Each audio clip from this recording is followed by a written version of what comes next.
Hey guys, Rinker Dinker here. I know I don't talk about my Lego guns very much, but today we're going to be going over every single Lego gun in my Lego gun collection. All of these I've just made off the top of my head. A couple of them are inspired. This one is heavily inspired by Kian's Bricks on YouTube. The design is my own, but the whole idea and the overall product is mostly from him.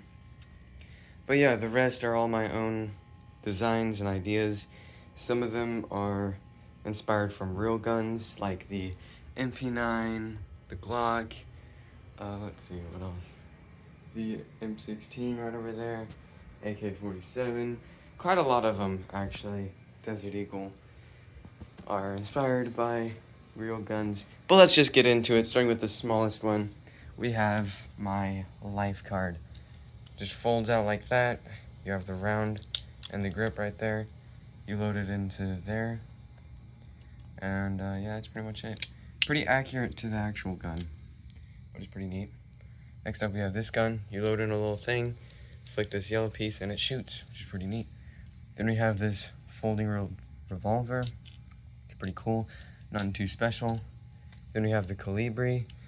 Now, this one I just stole the name and the idea from the actual gun, but it looks nothing like the actual gun. Then we have the GLT. This one's inspired by an actual gun. Forgot the name though. Has a round in it. It's pretty cool. I like messing around with that one. Then we have this flare gun. I'm not going to go into extreme detail over all of them, but opens up like that, throwing a flare. It's pretty neat. Then we have the B12, pretty simple pistol. This was very early in the Lego gun making game for me. This was the first ever gun to use a rubber band, and now like every single gun has a rubber band. Like, it's crazy. Then we have the flintlock. This one actually shoots. Then we have this rubber band pistol. This one shoots rubber bands. Then I have this one. This used to be the best gun, which you can definitely tell was a while ago. I mean, the thing's tiny now, but it's pretty cool. I've decommissioned it because it kind of sucked. So next up we have the Mauser. Pretty neat. Not too realistic to how the actual one functions though. Throwing a clip in there, but this one has a slide, which is kind of weird. Has a safety in the rear. Then I have the SB. This is the smallest of my modern pistol designs. I call them that because they have this slide design, which is pretty standard for modern pistols.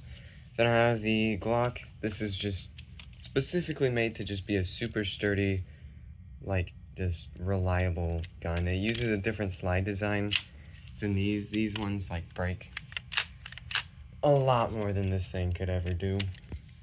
Then I have this one, just another simple pistol. Then I have this one, simple pistol. This one's kind of like a really fast 2011 or something. Then I have the Viper, or the Ace, another normal one. Then I have another Glock, but this one has a bunch of attachments and it's a bit bigger. Then I have the Great Lad, just normal, another pistol, another pistol, another pistol, another pistol. That one's cool because it has this cool slide design. How do I even does that, which is pretty neat.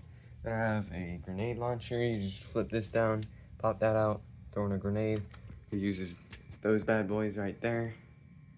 Let me fix that up. Then I have the Desert Eagle. This one is super cool. This is my biggest pistol by far, but it does that. Like, the slide is massive and the whole gun is massive.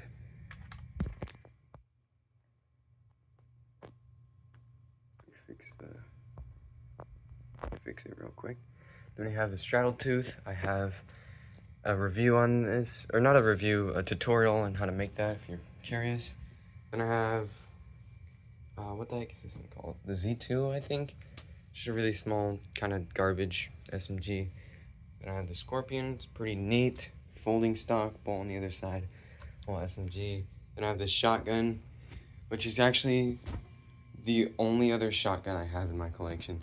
I have one other, but that one just has a giant mag, and it's implied that it's a shotgun, but this one actually takes shells. Then we have the MPZ-12. This one's just a really cool machine pistol, and the bolt actually locks into place, which is pretty neat. We have the MP9. This one is an extremely good pistol, or machine pistol. I love that thing, man. It's so cool. Even has a charging handle back there. Then we have the A24, kind of like a 22 kind of gun. It's pretty neat. MP40, S7, modeled after one of the MPs, maybe the MP5, I think. But I recently did a revision of that one. It's right here, just improved it, added in my new designs, my new techniques, just made it 10 times better. Then I have the Gipper, pretty boring gun. Actually, that one's gonna leave the collection pretty soon, if you know what I mean. And we have the Zep bolts, pretty neat bullpup. I've made a couple bullpups. They never went so well, but I still have that one, so it's pretty cool. S7 rework, just much better. Has a mag release now, which is pretty cool. Then we have the JR14, just a standard rifle, which I'm probably gonna remake pretty soon. It's just not very usable in today's standards. Then we have the Husky 9. This is supposed to be like a competition rifle, so it's like super fast, flared mag well. It's pretty neat. You know, super comfortable grip. The sights on our riser, that's pretty neat. We have the flashlight on the other side. It's pretty dope. Then we have the Spitfire, which is a little SMG. Then above that we have the Kuma. This is based off the AK-47, and this started this new wave of guns. I wanted this one to be able to be taken apart, but in doing so, it's like 10 times more sturdy than all of my guns, especially in the grip area. So now being able to take apart guns is just a standard. Like on all the recent guns, you'll see these little pins everywhere, and it's just on all of them. Then we have the M16, which is a super old gun, like over a year now, but I just haven't destroyed it because it's still a decent gun. Then we have the Boomstick V2. This is a revision of the original, and it's just much better. This big old bolt right here, giant shotgun mag. It's pretty cool. Then last but not least, we have the Mar 5. This one is kind of just a default AR-15, M16, whatever you want to call it. Mag release, carry handle, charging handle.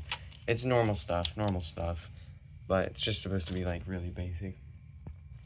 And that is it for all of my Lego guns. Holy crap, there's so many. There might actually be like one or two I forgot about, perhaps? No? Maybe? Those are all my Lego knives, attachments, holsters, mags, ammo, bunch of stuff just laying around. But yeah, hope you guys enjoyed. Thanks for watching. See you guys in the next one. Peace.